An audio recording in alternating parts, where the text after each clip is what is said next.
Good evening, everybody. Today is January 10th, 2022. It's our first fully scheduled regular meeting of the Flemington Borough and Mayor and Common Council Borough of Flemington meeting. This is a work session. Sally, if you'd go ahead and call the roll call, please. All right, Mayor Driver, Here. Ms. Giles McCormick. Here. Ms. Hand, I don't see her here. Mr. Johnston. Here. Mr. Long. Here. Ms. Rossetti. Here. Ms. Tilly. Here. I see she's here. Excellent. I'm sure that Jess will, oh, there's Jess joining us now. Hi, Jess.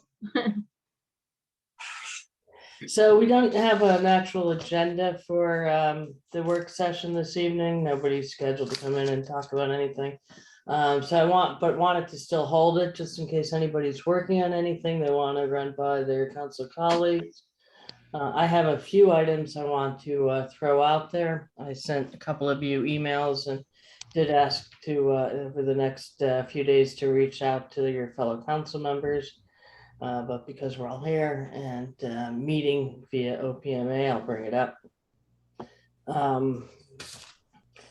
One of the things I'd like to do, one of my goals coming up in early 2022 is looking at some areas of traffic concern that residents have told me about.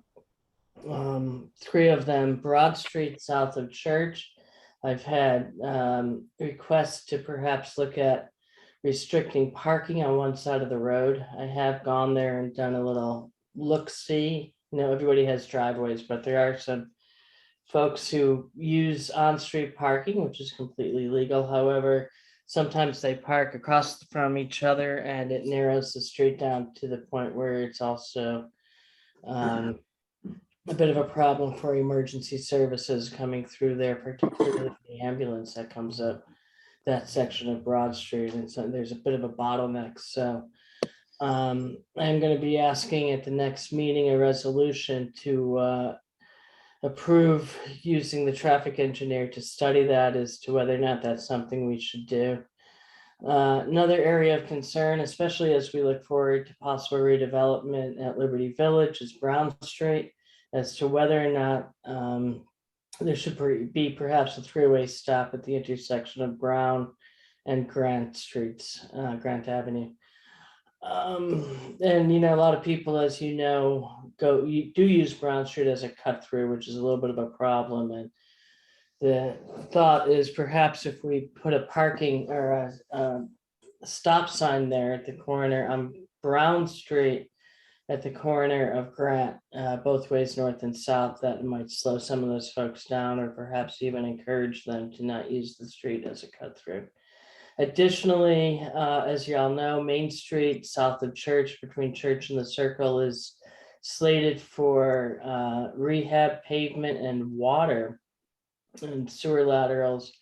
Part of that is also the intersection at Church and Main, and I know the engineers are working on that, trying to figure out how to make that intersection better. So as part of that study, as they look towards that area, is also whether or not the left turn lane that's on Church Street heading westbound, as you know, there's that kind of weird, you can make a left turn lane, or if you're going forward, you're using that same lane and it kind of jogs over.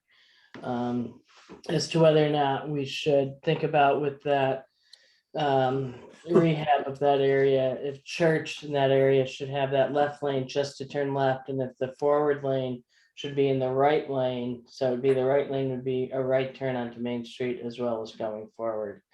It may slow down some folks who want to make a right on Red. However, I don't know that that's necessarily that big of a problem.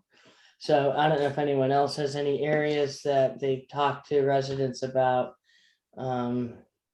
to fix and maybe take a look at some of the parking and some of the realignments of stuff there. So that's my wish list for a traffic engineer, and that's the only stuff I have for tonight. And I'm curious what others think about those ideas. Betsy, I gave your list a look over And I was thinking, what if, what's the possibility of maybe making Brown Street a one-way from 12 to Church Street? Because I know sometimes I've gotten behind somebody at the end of Brown trying to make the left onto 12, and it's just chaotic because it's so close to the circle there. I don't know if that's something they Yeah, could consider.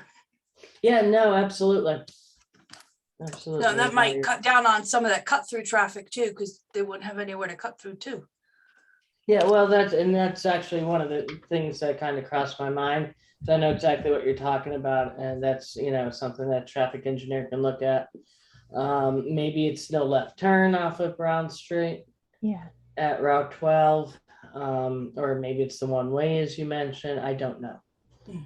I don't know that one way would necessarily be a bad thing, because certainly people could then turn on to Grant Street and make them the right on Main and go to the circle and then continue on to wherever they're going. So when we sit down and send that to, and we'll talk about it maybe more at the Public Works meeting tomorrow. When the engineer studies it, that's something we should actually consider asking them if that's the way they want to go. Sounds good. Yeah, I just had a question. Not so much which intersections to add to a list, but I was wondering about that intersection at Church Street, and I specifically the light.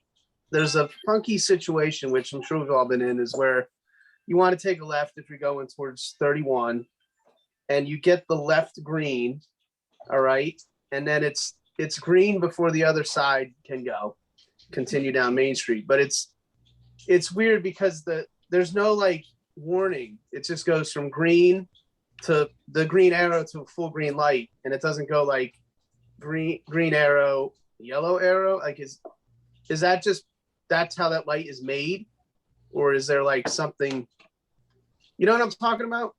No, I know what you're saying. Yeah, I don't know what the uniform traffic regulations are concerning left and left turn arrows. Okay. And again, that's something when we sit down and talk to the traffic engineer with our little wish list that we can throw on there. Okay. Thanks.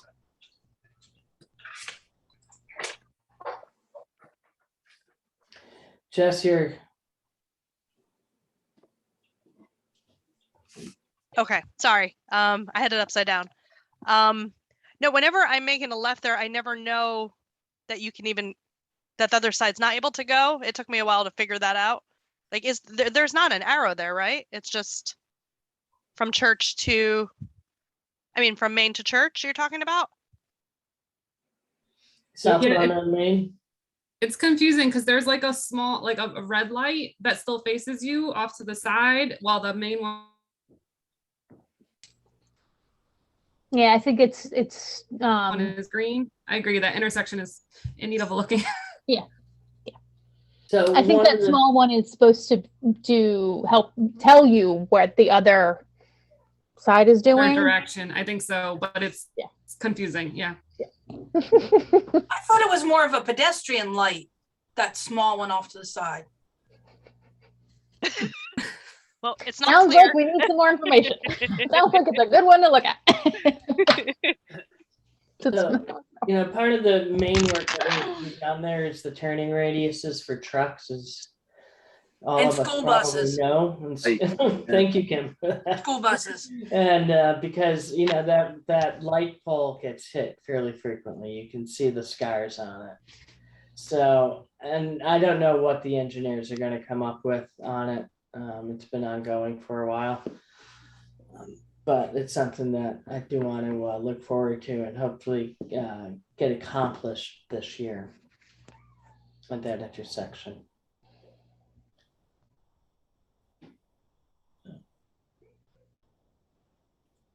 Anyone else have anything they're working on that they're heading towards that they want to float past their fellow council members? HPC wise, we're going to be picking up and full steam ahead on the certified local government. Great. We had a resident reach out to us today interested in becoming an alternate. So now we only have one more position to fill. Assuming that the mayor is going to appoint that person. Yep. Then we have one more seat to fill still, but that's really our big push. Okay. I'm Yeah. trying. Oh, sorry. Go ahead. No, go ahead, Jess. It's all you. Oh, no, so far I have one member of the environmental commission, so I do need to get more people in that. So if anyone knows anyone that's interested in being on the environmental commission, we do need to get people for that. Yeah, do we have, we had talked about the volunteer day 2 years ago, right before COVID hit. Yeah, yeah. There's some supplemental stuff we can do with the website. It's just, I still would like to do, but does it make sense to have a drive or a day? Like in the virtual space, it's just difficult. Yeah. I mean, I'd like to say maybe things will be better in March, but but I think we've been saying that for 2 we years. still need to push for it. We still need to be active on about recruitment and do a better job with that recruitment.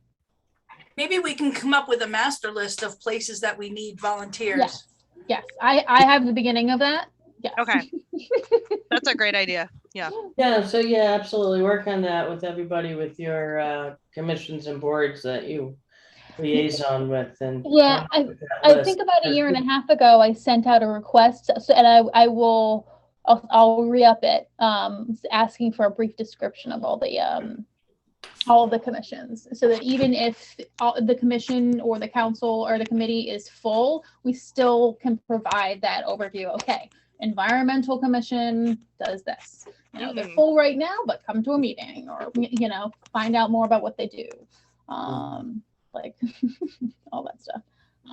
So I'll resend that, get that back up going. It's only been on my list. Yeah, and I just to that's a good transition point, because I'm kind of getting things rolling along with the civic committee, which is about getting more people involved in the town doings and aware of things. But yeah, now being the liaison to the FCP, I've kind of met some other people, working on meeting with other people. Going to sit down at some point with the chair. That's Paul Marciano, sorry. And it's kind of his sort of in his wheelhouse, I think, and hopefully we can kind of, can dig around and see what ideas he has, and that could help. But I definitely, that's the thing I'm kind of getting rolling with. It started, and I guess I'll have to get some sort of resolution at some point, or just so that we know the process here. I mean, that would be, once I get the kind of skeletons put together and put some flesh on it, right? In terms of what the committee, like just creating the committee, like making it a real thing, like that would require a resolution to be drafted, right? Or we just make it. Like, how does it work? Yeah, it should have a resolution. Okay. I mean, you can start that work without a resolution as an ad hoc, but okay. Okay. I spoke to Dave Giuliani this morning about property maintenance code enforcement.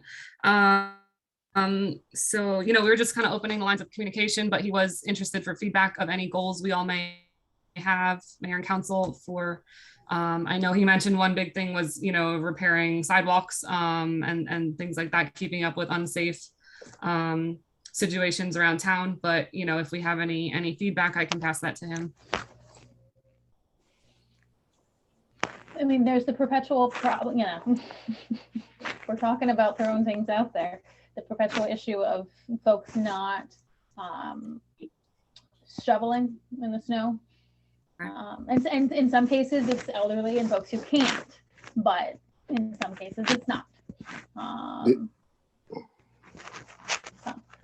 And I'll piggyback on that on the fire end, that the fire hydrants, if there's a fire hydrant in front of their house, the resident is supposed to be responsible for clearing the fire hydrant.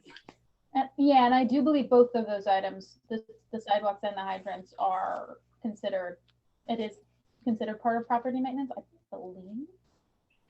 So we hadn't for a long time because of the transitions with property maintenance officers. We'd kind of gotten away from that because there were bigger issues that needed the prime attention. But it's something to put on there to find a way to do it in a respectful, neighborly, but like, this is your responsibility. Yeah, no, he seemed very much like, he's not trying to just slap fines on people, but approach them in a way, a civil way and get things taken care of. So yeah, definitely that could be something we focus on first with the winter ahead of us still. So yeah. So and then the only other thing I have, go ahead, Betsy. Okay, on the for the sidewalk shoveling and stuff, before a storm, there's nothing wrong. I would encourage you to put stuff out there on social media, just reminding people. Mm-hmm. Mm-hmm. Okay, sure thing. Nice asks, yeah.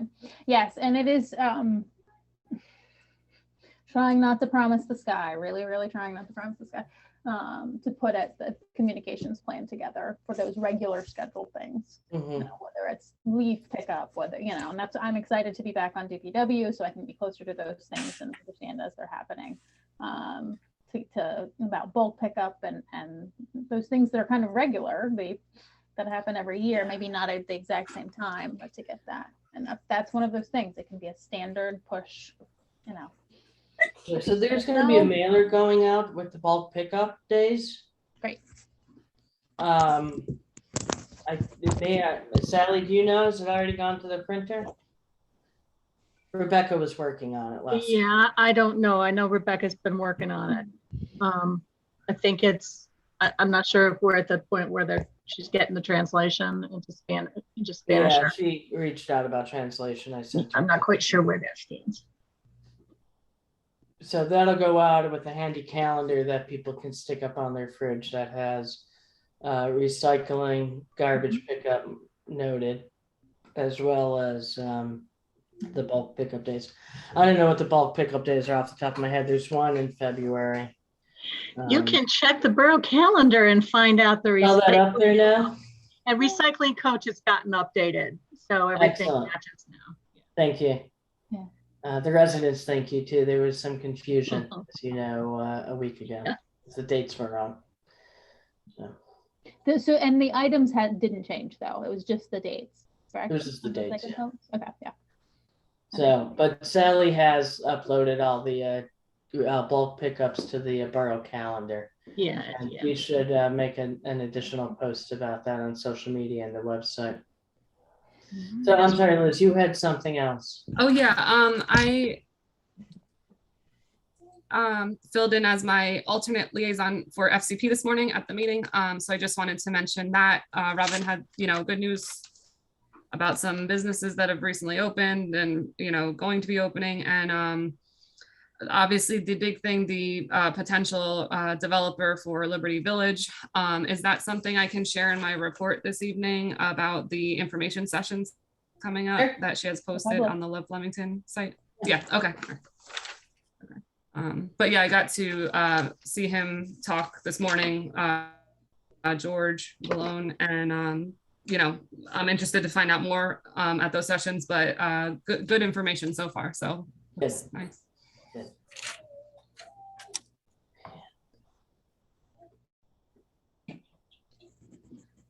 Anything else?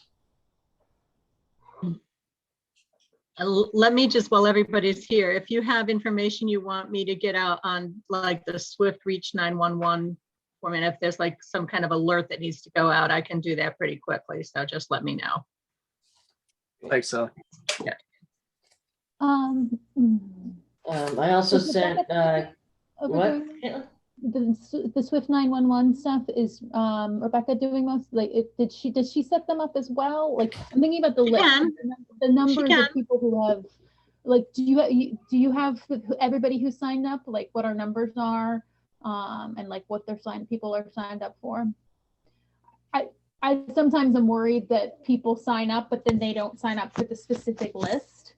And so they think they're signed up, but then they didn't say, oh, I want street closures and oh, I want emergency services.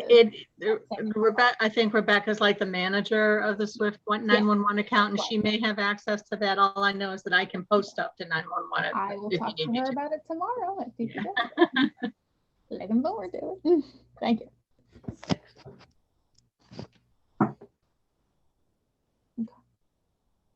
So if nobody has anything else they want to bring up to discuss, we'll go ahead, we'll adjourn until 7:30.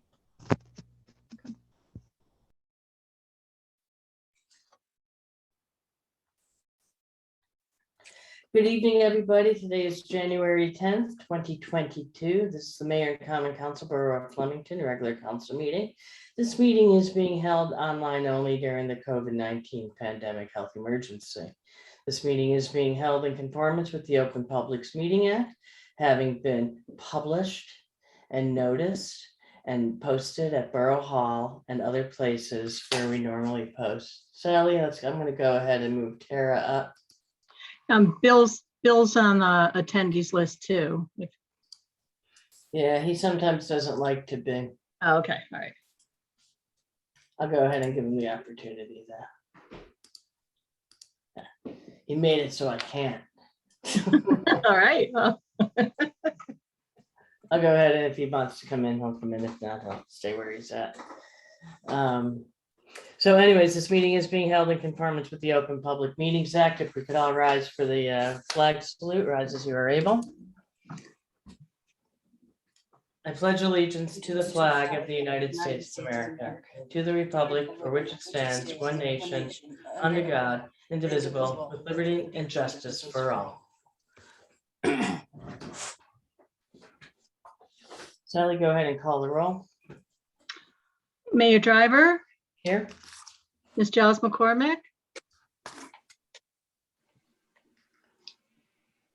I see that she's here. She's just muted. Ms. Hand, Here. Mr. Johnston, Here. Mr. Long, Here. Ms. Rossetti, Here. Ms. Tilly. Here.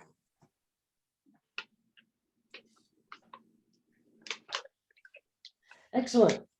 So I'll go ahead and start with my mayor's report. Very short with a special ending. The testing clinic, which we were hoping would be stood up by Wednesday, has been delayed, and it's only a delay because the laboratory, Ridgewood Diagnostic Laboratory, was delayed in getting the testing trailer over. They have a trailer that they set up in and keep all their stuff in, and just because of the demand, they just ran into a slight delay.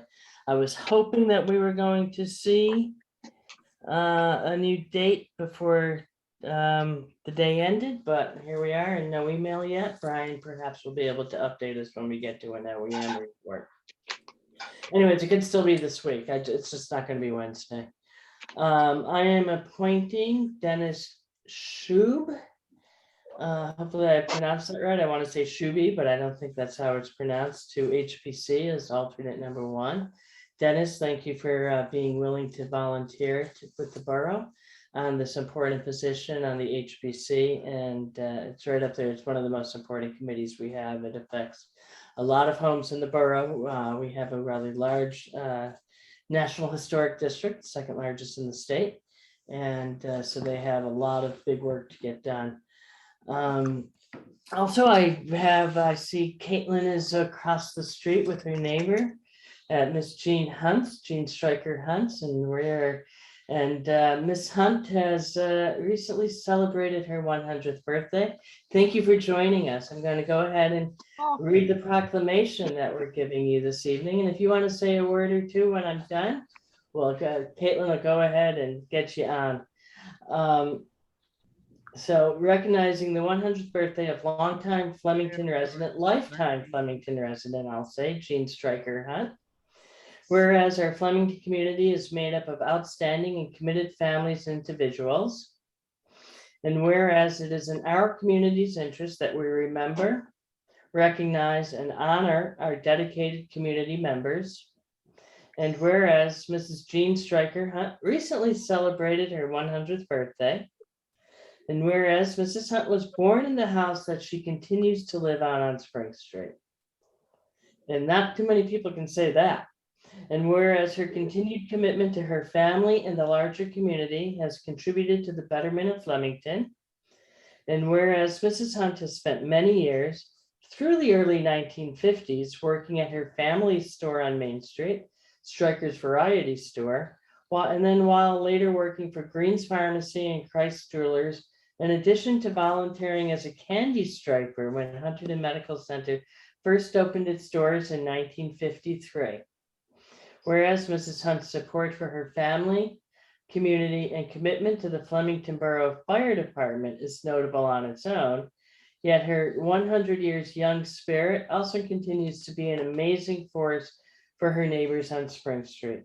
Now, therefore, be it proclaimed that I, Betsy Driver, Mayor of the Borough of Flemington, recognize and congratulate Mrs. Jean Stryker Hunt for her 100 years as a 100 Flemington years. resident. So, Thank you. thank you. Thank you. Is there anything you want to say? No, who was that? So that was the Mayor Driver. Oh, that I never saw her. Yeah. I saw a picture, I guess, when she ran for mayor. Yeah. So thank you very much. Is there and we love Mrs. Hunt here on Spring Street. We're glad to celebrate her 100th birthday last week. And 100 more maybe. Oh my, That's awesome. get me up as far as 150. Yeah, there we go. There we go. There So you go. thank you. Happy birthday. Happy birthday. Thank you for joining us. We appreciate your longevity as well as your dedication to the Borough of Flemington, Mrs. Hunt.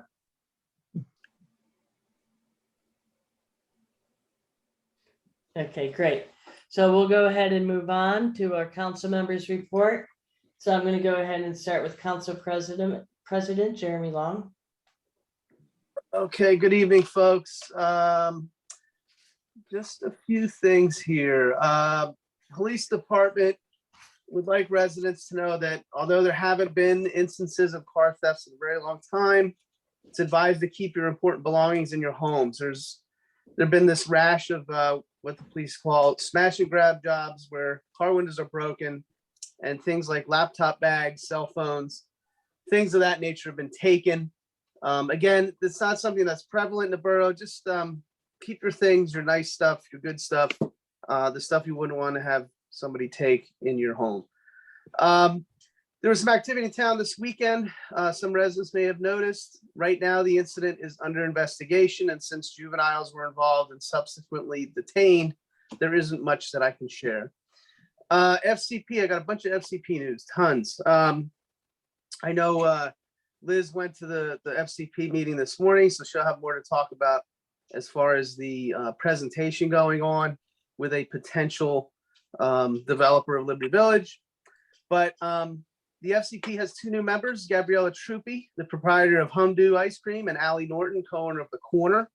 The FCP says goodbye and thank you for your wonderful service to Andy Cohen and Kim Blanda.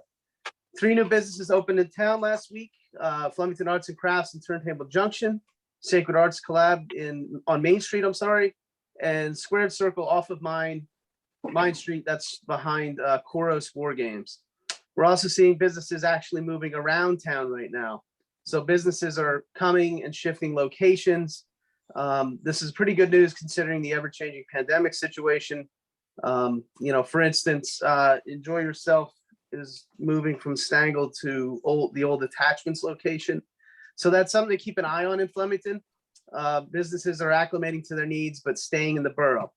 More businesses are on the way, so keep your eyes open around town in the coming weeks and months. We had a great holiday season in Flemington this year. We had the trolley back. Santa Claus was able to set himself up at 2 locations, one at Stangle Factory, one in front of the old courthouse on Main. I'd just like to take this time right now to thank Mr. Claus for taking the time to visit Flemington a total of 5 times this year. Thank you, sir. Unfortunately, no restaurant week again this year due to COVID. However, stay tuned for more news about some promotions that'll be happening instead. More information is coming out related to a mural and signage program. comes to us courtesy of the MPP grant that we were awarded last year. Folks are able to, will be able to provide feedback, suggestions, ideas for what these murals and signs would potentially look like.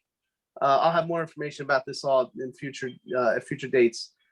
That said, people should expect to see things happening around town in April and May as the FCP plans the borough's wonderful events.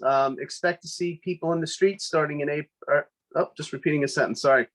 The council, police department, and various stakeholders should fully expect to see and review a calendar of events that the FCP has planned this year.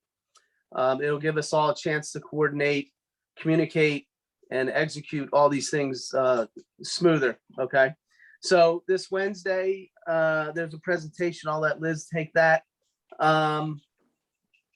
So yeah, on my end, more information about civic engagement will be coming.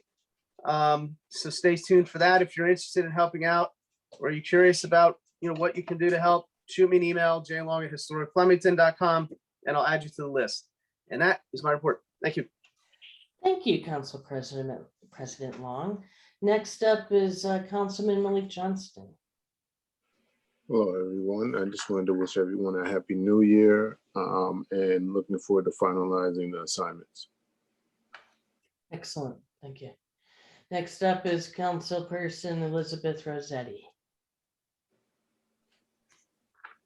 Hi, yeah, piggybacking on what Jeremy was referencing, I attended the FCP meeting this morning. They had some exciting news to share about a potential proposed development plan regarding the Liberty Village property. The two dates set up for that: this Wednesday, January 12th, there's an in-person meeting at 7 p.m. presentation at Stengel Factory. And then the following Wednesday, January 19th, also at 7 p.m., a virtual Zoom presentation. And they are looking for, community engagement regarding this, to come and learn more about the potential developer and the proposed plan that he has to share. They also, kind of as Jeremy touched on, shared some good information about new businesses in town and a lot they have planned for this year going forward. So that's something to keep an eye out for. The Love Flemington Community Partnership Facebook page is where you can get more details about registering for those information sessions coming up this week and next. The only other thing I have to touch on, I opened up a line of communication with Dave Giuliani regarding property maintenance, code enforcement, and we're going to be working together going forward as his liaison to make sure any unsafe conditions around town are being handled. So thank you very much. Thank you, Liz. Next up is Caitlin Giles McCormick. Hi, thanks so much. Man, you get around. My hotspot as I was crossing the street there was a little testy. I thought I cut out there for a second, but I got to hear everything that Jeremy was saying. And Liz, thank you so much. Real quick, we do have, looking forward to getting kind of my orientation session for planning board. We've got a meeting tomorrow night, a regular scheduled meeting tomorrow night, in addition to the public session that Jeremy and Liz both talked about in regards specifically to Liberty Village on Wednesday. Additionally, there is a 4:30 DPW meeting that I will be attending tomorrow as well.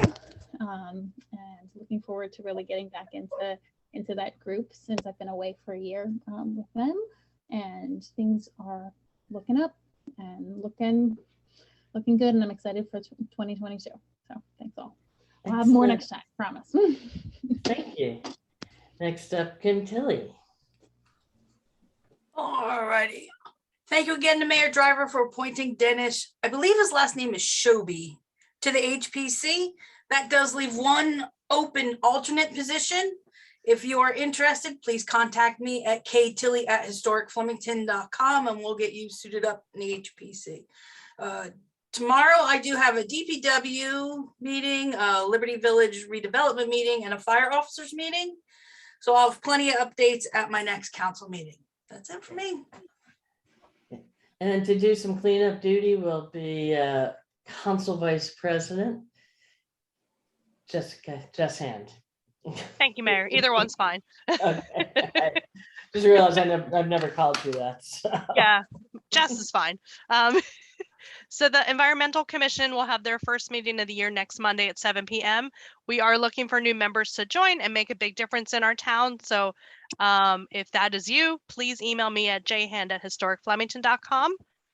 There's some very exciting news coming from Flemington DIY that I cannot speak about yet. So they're also looking for volunteers to hear their exciting news. Find them on social media or on their website, flemingtondiy.org. And yeah, something exciting coming from them soon. So, and that is it for me.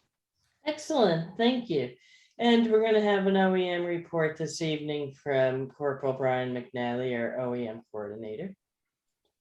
Thanks, Mayor. Good evening, everybody. As the mayor touched on, we're a bit delayed in getting our COVID testing site up and running. We have met with their operations team. We've designated our Borough Hall municipal lot as the testing site, and we finalized our operations plan as far as how traffic's going to flow, how people will enter the site. So you will see some things set up over in there over the next few days. DPW and myself were working over there already today, getting things drawn out, getting barricades in place, getting the OEM generator on site. So as soon as we get the official delivery date from Ridgewood as to when that trailer will be on site, then we can start to release the website to do scheduling. I've been in touch with our VFW neighbors next door, and we've gone over the parking situation there. They're all aware of what's going on. For our residents on Court Street, just be aware that there will be some traffic and parking constraints as we start to get this up and running. So just bear with us, and we will bear with you, and we'll get through this together. And we appreciate your patience. So that being said, COVID is absolutely upticking throughout our community. In the last 7 days, 90 new cases. So for comparison, at our peak last winter was this same time last year, we had 24 cases in a 7-day span. We now have 90. So just, realize it's, I know everyone here realizes it's real. But we need to take our precautions, and that's why getting our testing site up and running is going to be such a good impact for our residents and our employees. So we're looking forward to that, and we'll get that information out to you as soon as I can. Do you have any questions from any of you in regards to what's going on with the testing site or with COVID in general? No? Okay. Obviously, if anybody has anything, you feel free to reach out during the week. I'm always available for questions. Thank you, Brian. Thank you. Thanks, Brian. That brings us to our first public comment session. You have a maximum of 3 minutes to speak. If you would like to make a comment on the record, please raise your hand using the raise hand icon. Saw one up and then it went away. Mr. Coleman?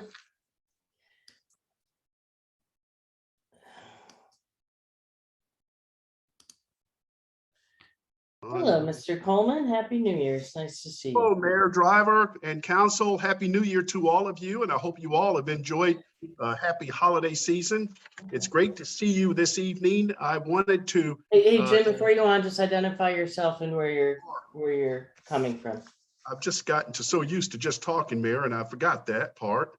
But I am representing Namdar Realty Group and Mason Asset Management. We own Liberty Village, and we're very excited that we're just about getting ready to reach a good deal with a really great, accomplished real estate developer.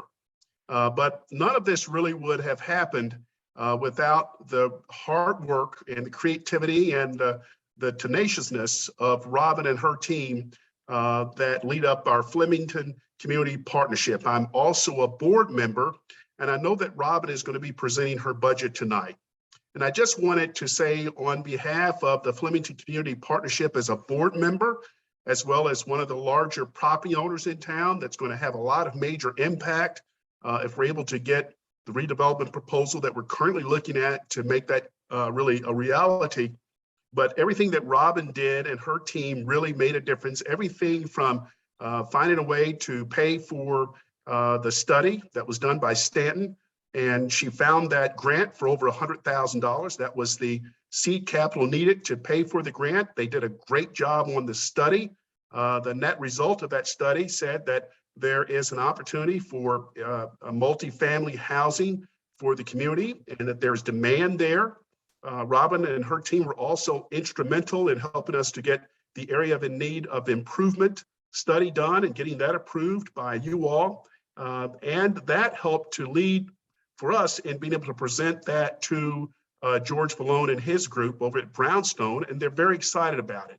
And so I operate on a daily basis at NAMDAR with about 100 different malls across the United States. And as the director of government affairs, I reach out to all of the municipalities to try to figure out what can we do to further enhance the productivity of our malls and to bring back the impact that they used to have 10, 15, 20 years ago.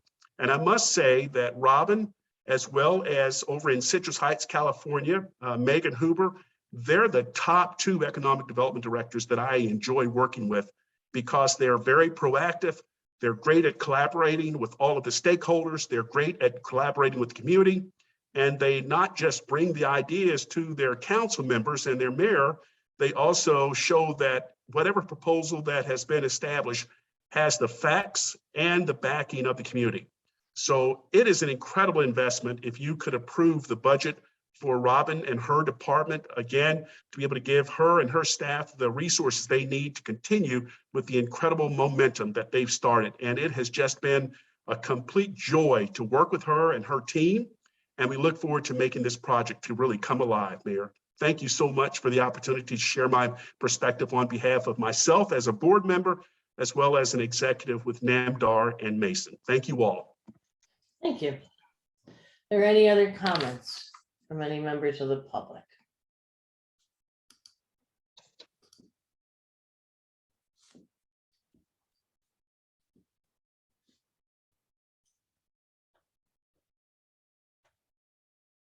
Seeing none, we'll go ahead, we'll move on. Could I have a motion to approve the minutes of the January 4th, 2022 council reorganization meeting? Leo move. Handle second.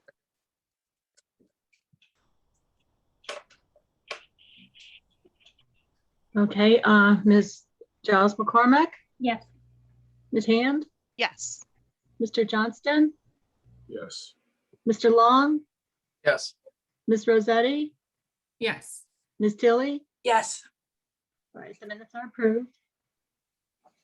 Excellent. Next up on the agenda is the consent agenda. If we could have a motion to adopt to approve the consent agenda. Giles McCormick will move. Hold on a second. Does anyone want anything pulled out? Sally, go ahead and call the vote. Ms. Giles McCormick, Yes. Ms. Hand, Yes. Mr. Johnston, Yes. Mr. Long, Yes. Ms. Rosetti, Yes. Ms. Tilly. Yes. All right, that's approved. Okay. Next up is Robin Lapidus will present and tell us about the FBID, the FCP budget. And I'm trying to, okay, she's now here. I'm going to also make you a co-host, Robin, in case you have slides. I think you do. Hi, Robin. Okay, Robin, you are muted, and please, 7:53, if we could get this budget and what you've been doing into 30 minutes, we would appreciate it. Thank you. So first of all, thank Jim from my board. That was very effusive and full of energy. And I just want to say my team is my board and really the council and the mayor and all of our business owners. And it truly takes a village to be able to do events, marketing, promotion, and economic development planning at the at the pace that we've been doing it this past year, including in a pandemic. So I appreciate that, and your comments, and you were gushing, and I'm a little embarrassed. So anyway, I'm under the impression that tonight we are focusing on the budget, and I don't have a PowerPoint, but I really would like to look at it line by line and kind of explain what we were thinking when we created the budget, because budgets are generally aspirational, and because it's all the money you hope to bring in to do all the good things you hope to do, as well as we've witnessed over the past 2 years, sometimes everything can change, and you have to pivot and still reach your goals, but by totally different means. So this budget makes some assumptions that we will, still have some impacts of COVID, but hopefully, like last year, we will be able to get outside and have larger events and be able to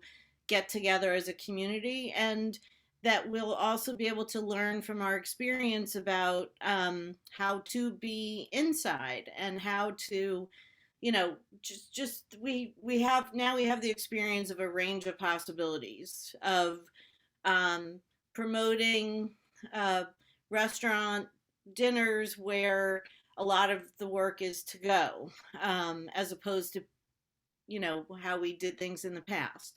So I feel like we've had the full, I hope we've had the full bloom of all the things that could possibly happen in the business world and in the world. And we know now, having had these experiences, what's the best way to manage the year ahead.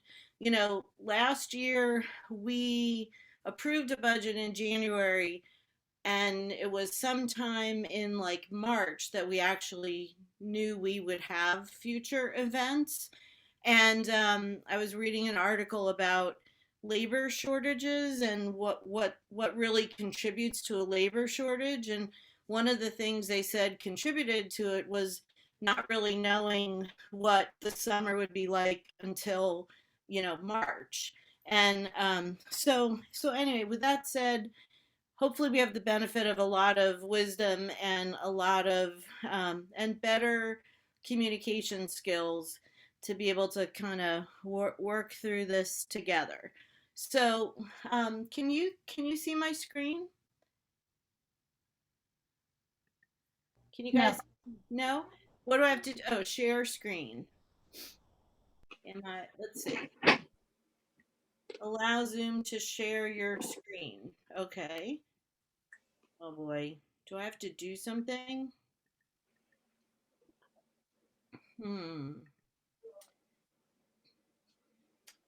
Help. It says allow Zoom. I have to open my system preferences and security. Caitlin, do you know what's going on here? That's if that's the pop-up, then that's what you have to do. Do you want to send it to one of us? Yeah, you guys have it actually, Sally. Oh, it's the same thing that you sent. Okay, yeah. All right, I can pull it up then. Or Sally, if you have it right there. I don't know if you do. I could send it to you if you want me to. Sorry about that. I don't know why it's not just letting. Yeah, if it's not a full presentation, I don't want to overstep, but it'll just take me a minute to get it. So I'm going to start. So basically on the revenue side, things are pretty consistent. We by ordinance, the budget number is $362,000. That's really what you're approving. And we get that in 4 quarterly payments. That's a tax assessment of over 200 commercial properties that probably have 430 businesses in those commercial buildings. So the $362,000 is shared among 430 businesses or 200 property owners, however however it really works out.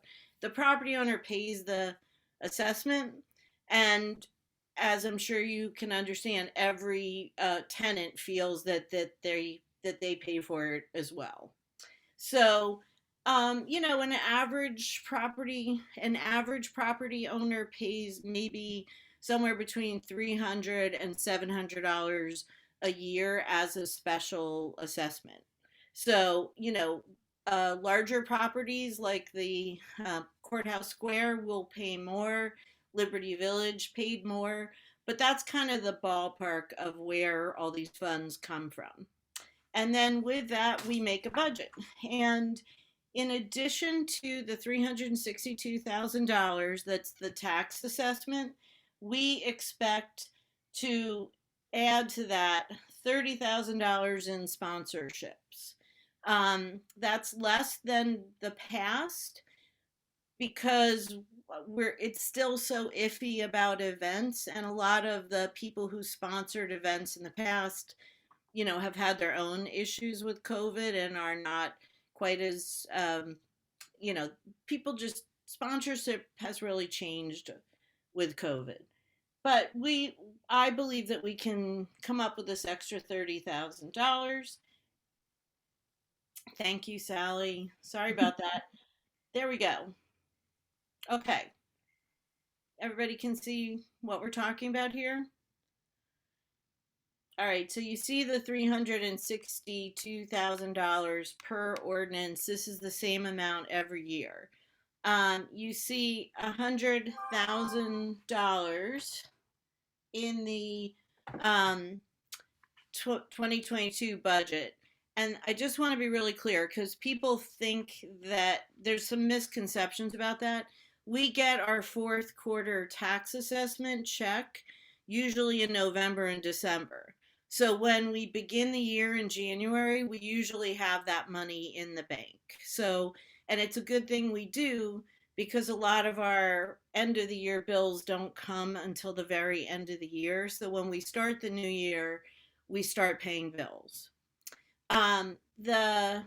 The additional 27,000 of earned revenue is really what it says. It's ticket sales, it's event revenue, it's refreshments, it's vendor fees at events, and it's t-shirts. And we feel confident that we will be able to raise more of that money if we have more events or if we can be clever about how to have events safely. And that gives us a total of $519,000. So it's very similar to our budget from last year that this council approved.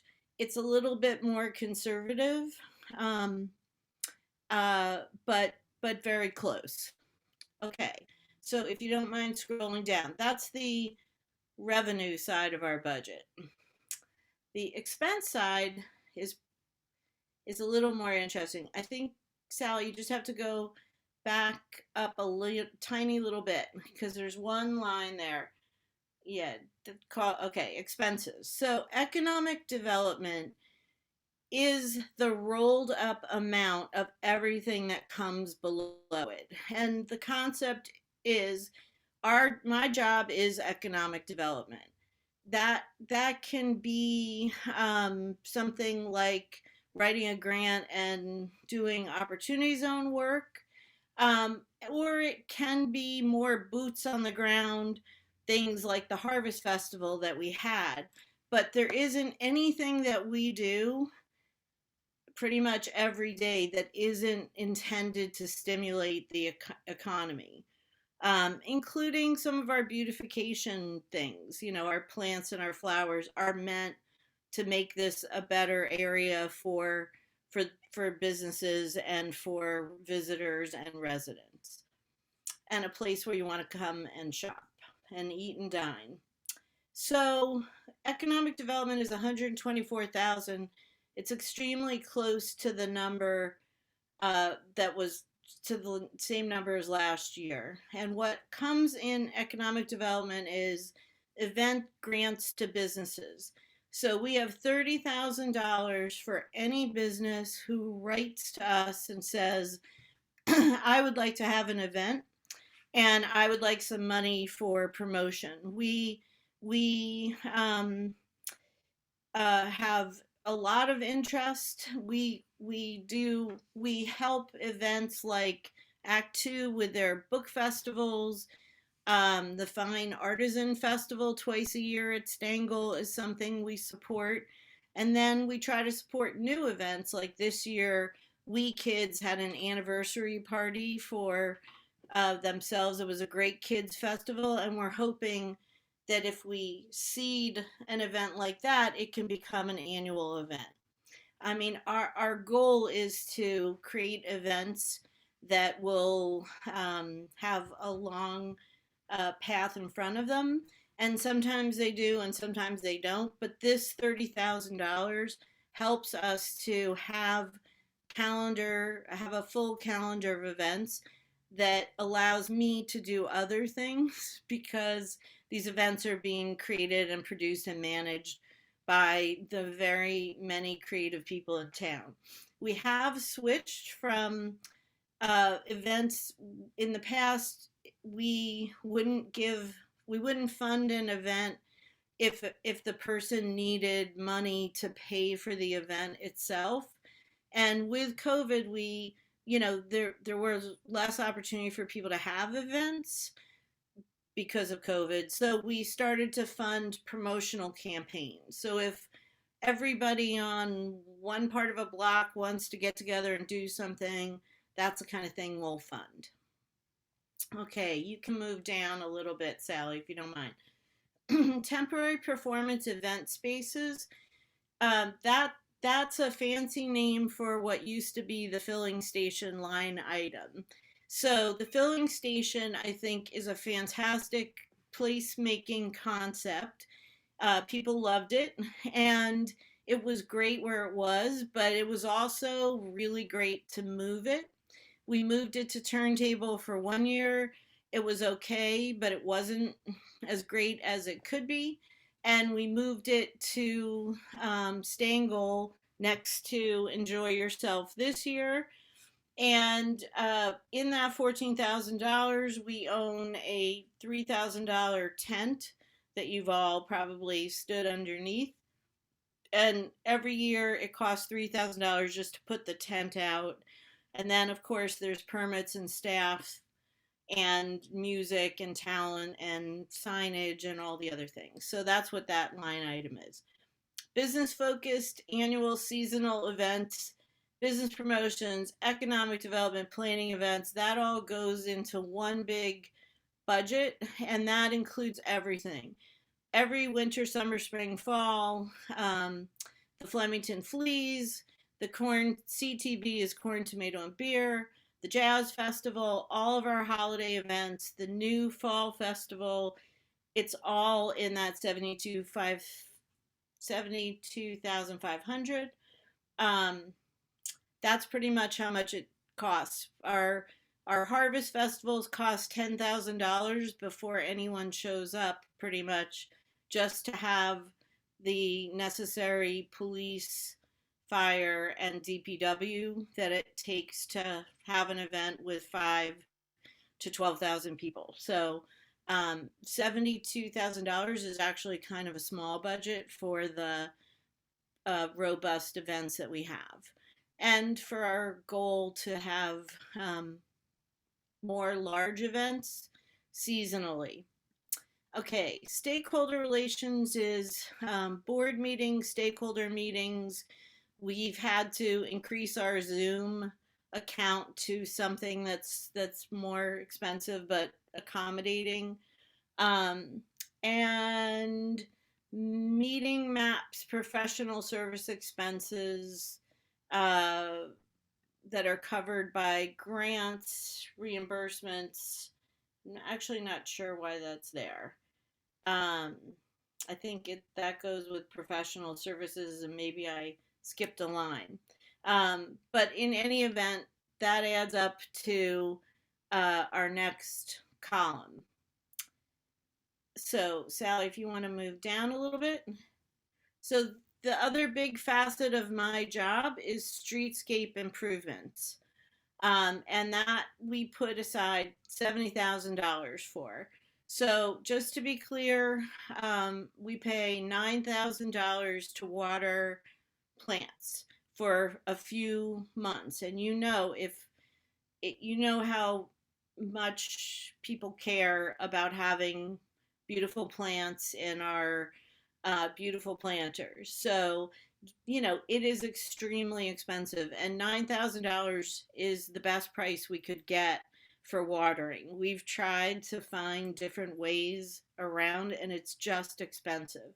So, visual arts is really, if we hire an artist to do something, if we came up with some new holiday decorations, the $20,000 for sign grants is for the stores. And this past year, we had about 6 or 7 businesses replace either they were new and they got new signs, or they were old and they got new signs. But Saunders Jeweler, The Corner, We Kids, Echelon, there's about 6 or 7 businesses that got beautiful new signs through this program. And next year we'd like to do this year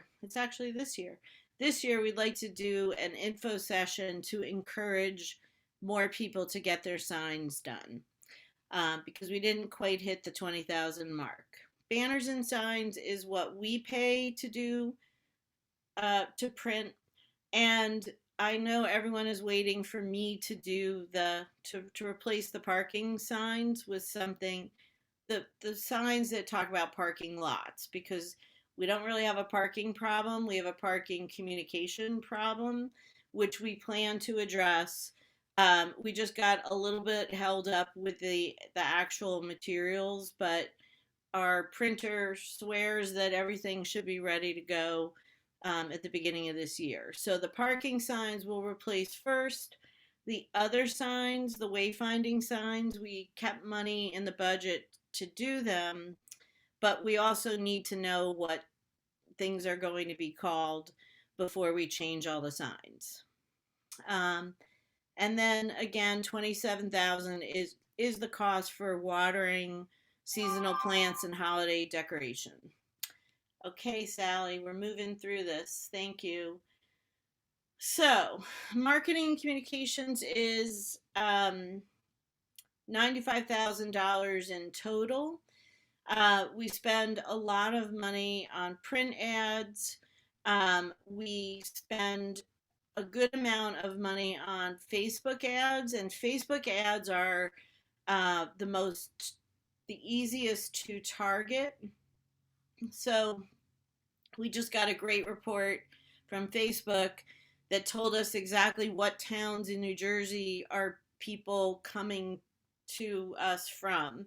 And from there, if we say, well, we really get enough people from wherever, we're going to try to get people from here, we can just easily press buttons, pick a group, put a pin in a map, and try to target those people. So it's small money for a huge flexible return. Promotional items are things like our promo bags, our t-shirts, our holiday passports, some print stuff. With the bag ban that the mayor has reminded me many times is coming, the FCP probably will try to invest in some kind of universal reusable bag and sell them below cost, at cost, subsidized to our retailers, because it's going to be very hard for our smaller businesses to find a polypyrene, I don't know how you say that word, but it's something like that, a specific bag that has to be used 125 times. So this ban doesn't take place until May, but between now and then, we probably will need to come up with a subsidized bag program. Film, we're constantly being asked for photographs including today, I was asked for a photograph to appear in a magazine. So we really need to stay current on that. And brochures, I doubled the amount of money in the budget for brochures because everything we have for a year, we didn't really print anything new because people weren't out and about and wanting to touch print. Now we really don't have enough brochures and materials for the number of people who are coming into our new office space. So we need to reprint all of our stuff, all of our maps, all of our historic tours, and all of our business brochures. We spent a lot of money in graphic design work, but I hope you would agree with me that all of our stuff looks really pretty good. So I think it's a cost well spent. We do some surveying and testing, and we run a website which costs money, and we have to keep up with the times with social media creation and support. And last is we do print a lot of seasonal materials and passports and postcards, and that comes to $95,000. So the next category is administration. And that is my salary. That is my aspirational salary. That's not my actual salary. And we have added a position for $31,000. I did not have a dedicated hired staff person last year, but I had several staff people who were helping me in addition to people we hire to help with events. So we have a full-time job posted. There's an additional $25,000 that comes from an MPP grant. And therefore, we would like to hire somebody somewhere between $40,000 and $50,000. I would be happy if anybody on this call can help us find that perfect person for that job. And that job will be posted probably tomorrow. And I'm really excited to have help. Payroll taxes is expensive, and it is what it is. Next, we go to our overall FCP operation. So we have insurance. We moved and we are paying more in rent, but we also have much more in terms of our office, and we have much better storage facilities than we've had in the past. Our ability to move everything out of a barn onto the street to decorate and then move it back into a barn, which I promise, Mayor, will happen very soon, because I know after a while it starts to look like glitter and clutter. So we will be cleaning up, but we have great space now to do that. And that us having spaces has also allowed us to purchase some items, like we bought fencing as opposed to having to rent fencing because we can store it. So this is all typical business items, phones, computer, internet, postage, volunteer appreciation, professional dues, and development, which is actually kind of a small number, meals, travel, expenses. We cut that in half because who knows if we'll be going to conferences. Next slide, Sally, please. And professional services, which is where that note should have gone. So moving expenses, I would really like to have a truck, but we don't really have trucks to move things around town. So we fortunately have the good graces of our DPW to help us execute moving things around town. But every once in a while we have to rent trucks and the things that we need to do the kind of work that we do. And we have professional services, which is bookkeeping, payroll, payables, auditing, accounting, legal, and clerical. And that gets us to our two big numbers. And when we create the budget, we're a nonprofit. We are really supposed to spend every month, every dollar we have. We're not here to make money or nest egg, but we figure, a $10,000 to $15,000 nest egg is really appropriate. And depending on what happens during the year, we can scale up or scale down. If we ever had a really large, if we wound up the year having a lot of money, which hasn't really happened, we can do a participatory budget type of thing where we can invite people to tell us how they'd like us to spend that money. But generally, we run really close to the budget. And I plan to give you a PowerPoint of our accomplishments for the next meeting. But for this meeting, I really wanted to just go line by line and show you what's in here. We were giving you very rolled up budgets last year and the year before, and I unrolled it so to allow you to ask questions. So is there time left for questions? Yeah, we can go ahead and ask questions. Sally, if you take the screen off, everyone has a paper copy of this. Do any council members have any questions for Robin?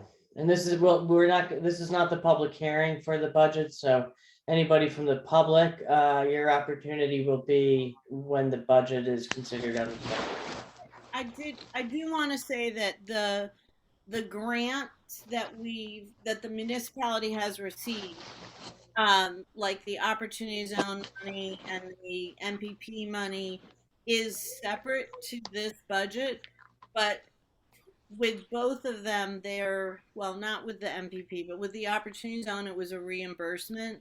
So we get reimbursed for things that we fund during the year. Any questions from council members? Yeah, I was just hoping that we would have seen your actual expenses from last year with the proposed budget for this year, like we usually do at the regular budget meetings. We always get actual expense numbers with, proposed budget for the new year. I think that would be great. We don't have that yet because the year just ended. So I'm happy to give that to you, but I would need a little more time just to make sure that it's all done properly. But you guys are paying for bookkeeping services, so somebody should have it, right? We do, but the year ended 9 days ago. So our books are not, we take at least 2 to 3 weeks to meet with the bookkeeper and reconcile everything. So I'm happy to come back in 3 weeks and show you budget to actual, but we haven't reconciled through the end of the year. Okay. And I think that would be a wonderful thing to do.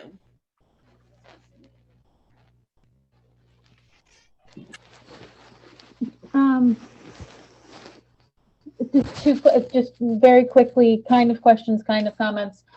In regards to outreach and stuff, I think Facebook has been very effective in a lot of ways, and I love the targeting and all of those things.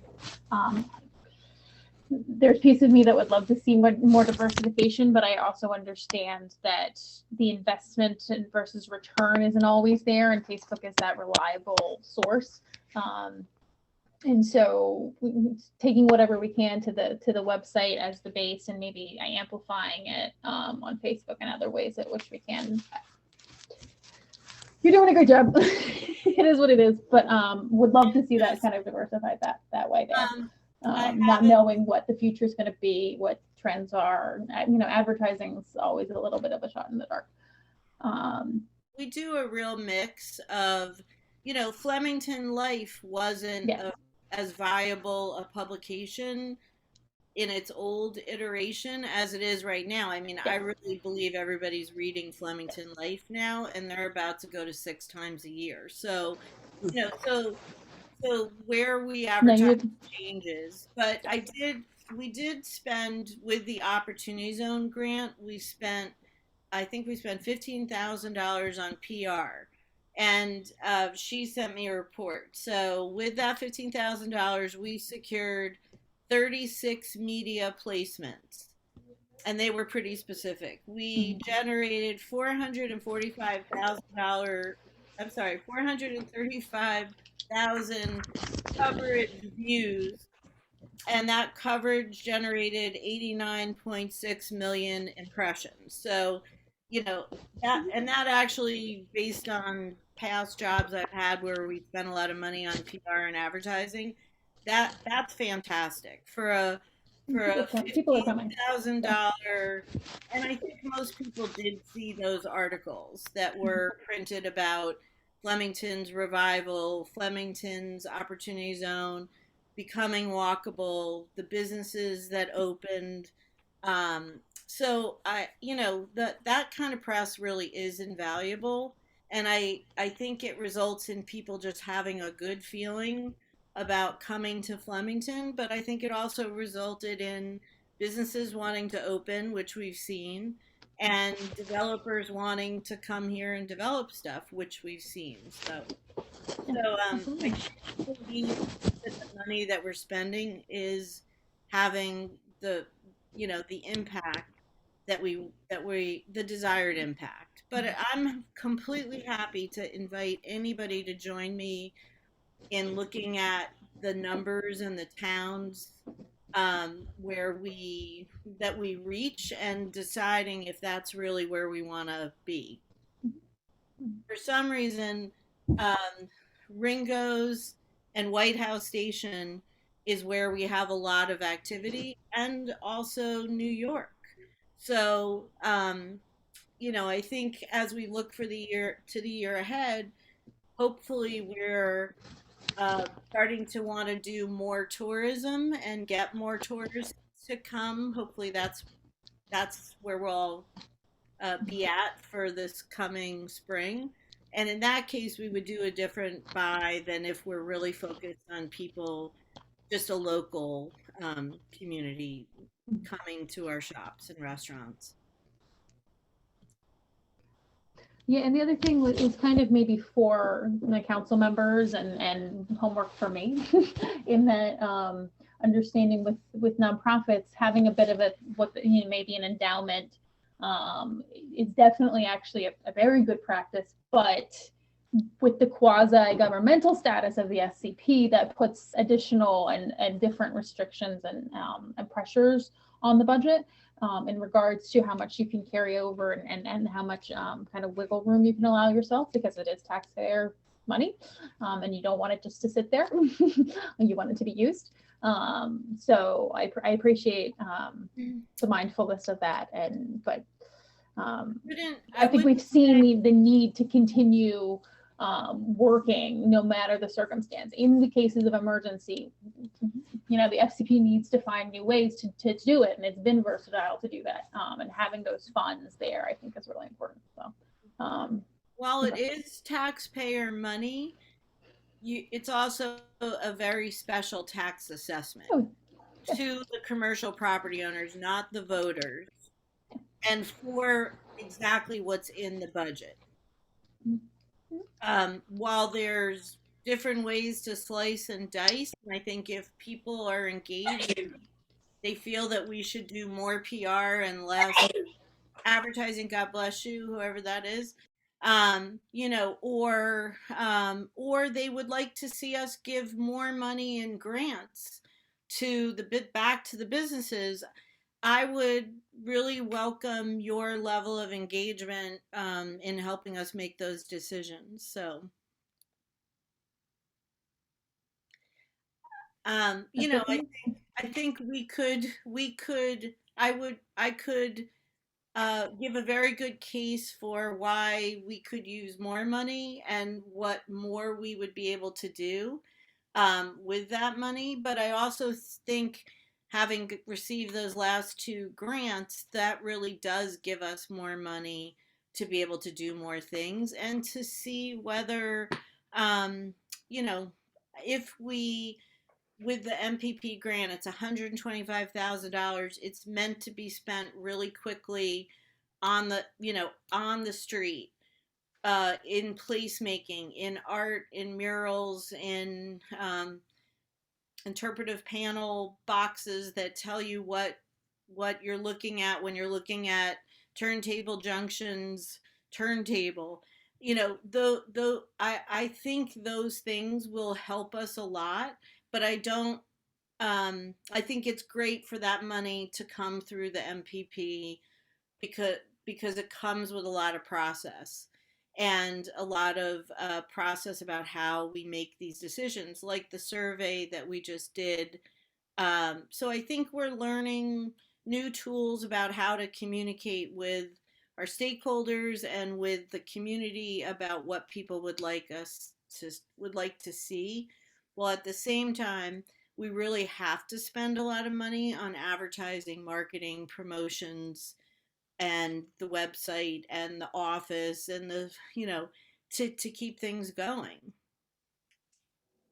And the one thing that I thought was very sentient that Tim Bebout, the former chairman, said was that if he as an individual tried to do as much advertising and promotion as we did, it would cost him millions of dollars. So, I think our goal is to represent 430 businesses and 200 property owners, and there's a lot of diversity in that large number. It's kind of it's a lot to figure out which event, which ad, which promotion, which season, which time of day, which group is the right one to focus on. So I hope we're doing the right things, and we don't really hear a lot of questions or complaints about what we are doing. So I really do welcome more engagement and conversation from people, because it takes a village to make these decisions too.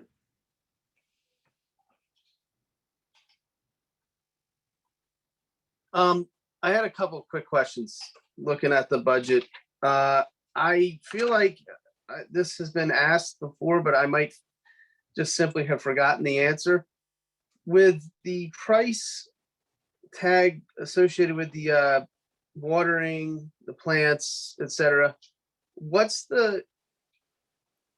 is going on? Like, what is all that? Like, what is that $27,000? Just so I can see that. Well, it's $9,000 in watering services, which we pay to the DPW, and the DPW, that is a discounted rate because we've tried to hire people independently, and their fee was like $16,000 and $18,000. You have to have a dedicated. I mean, honestly, those are the kind of things where I say, well, why can't I just strap a whatever onto my car and go around and do it myself? You can't. It's not. You have to be able to get that much water. You have to have insurance. It's complicated. And it's 2 to 3 times a week, I think. 2 to 3 times a week consistently. And like Mike has done a very good job, and he knows when they'll burn. Basically, if you don't do it at that schedule, the plants will literally burn up. And so that level of consistency, it's the manual labor of going from the street to the plant. And then when we had 250 pots, which was an insane number of pots, if you ask me, we have less pots now, but a plant, imagine buying one of those big plants that's supposed to last for 4 months. They're anywhere between $60 and $90 a plant, times 50, times, people would love us to do it 3 seasons. It adds up really quickly.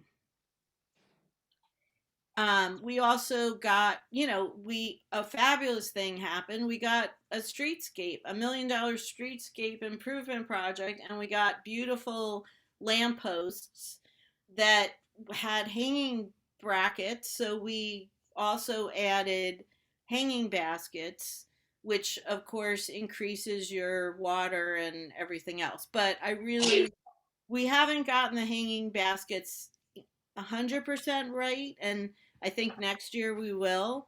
But they do really add beauty. This year, I hope you noticed, we were able to actually plug in our wreaths that are on the lampposts, and they look really beautiful. So the lampposts are now electrified, and the electric is working. It didn't work for a while, and we paid to have it fixed. But we should be able to hang lit things from the lampposts going forward, and that also will be a new expense. I'm not talking about hanging like giant snowflakes, but some kind of lit something.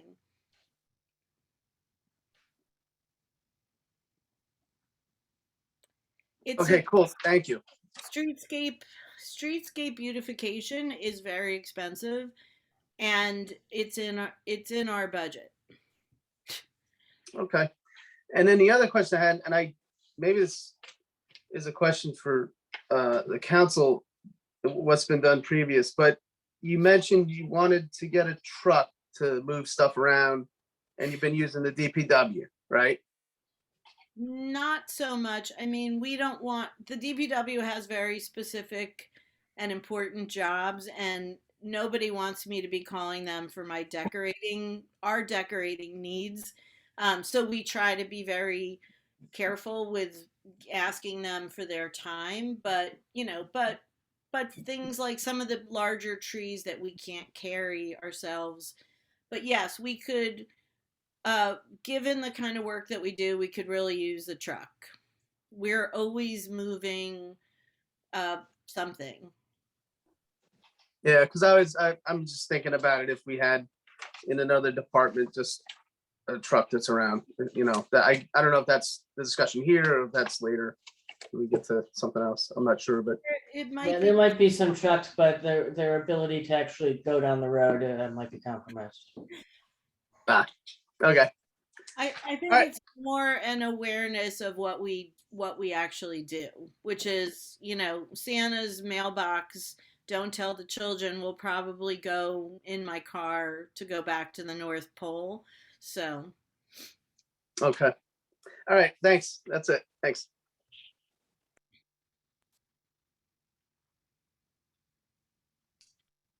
Any other questions for Robin?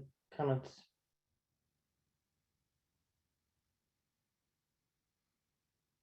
Seeing none, Robin, we're going to cut you loose before we go to the vote. Thank you. Bye, Robin. Thank you, Malik. Bye.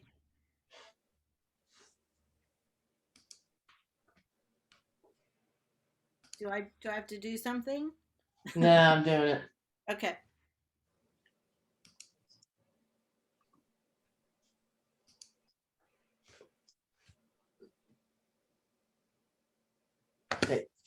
Okay, so we'll get back up to the agenda.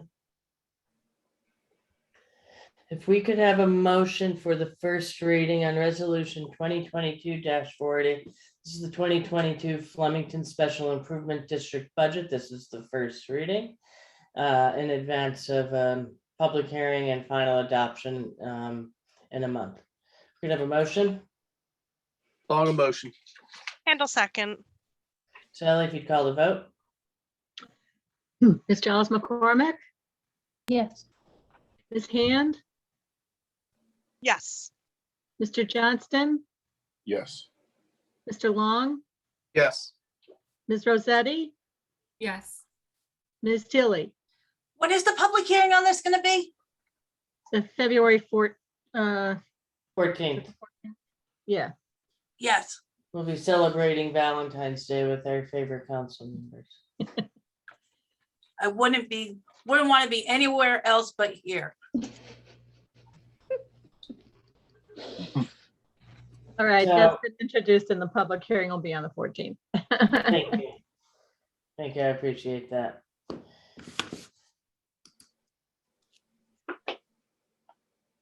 Next up is resolution 2022-41. This is amending resolution 2021-156 in support of the location and operation of a cannabis dispensary by McGraw Holdings of New Jersey Incorporated on block 43, lot 9.01.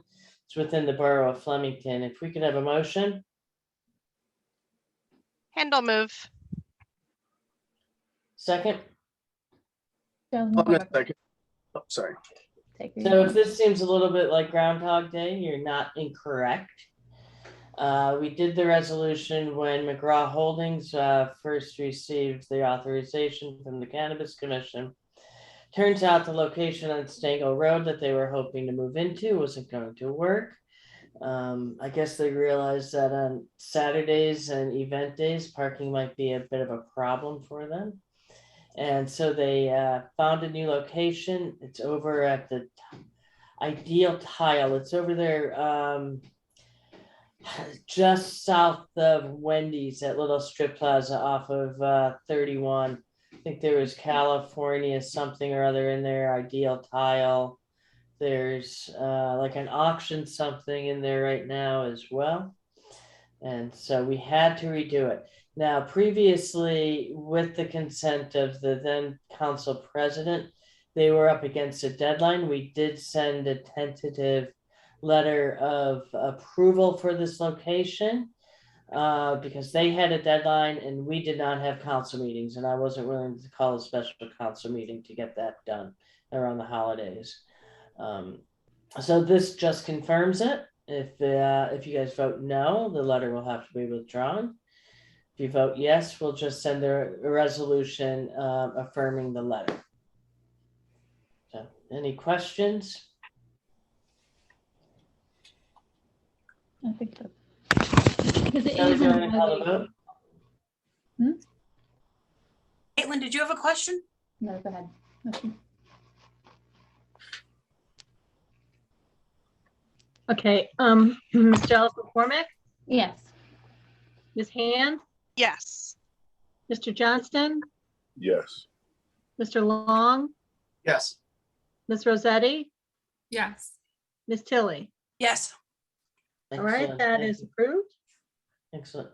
Next up is resolution 2022-42, authorizing the execution of an agreement with Ridgewood Diagnostics Laboratory to provide COVID-19 testing for borough residents and employees. This is at no cost to the borough.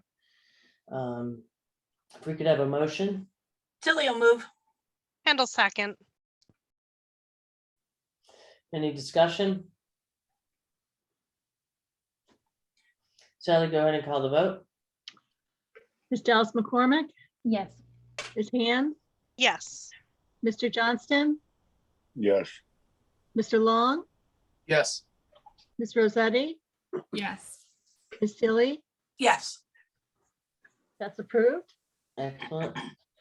That brings us to our second public comment session. If you are here on computer, you can click on the raise hand icon. If I see we have somebody who has called in, I think it's been a while since I've stated that. Let me see if I can find my little notes here. It's *9 to raise your hand and *6 to unmute.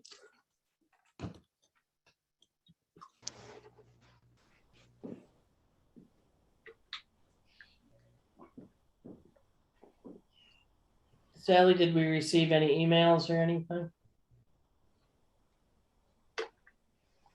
You're muted, but I saw you shake your head now. Sorry. Nope, we didn't get anything. Okay.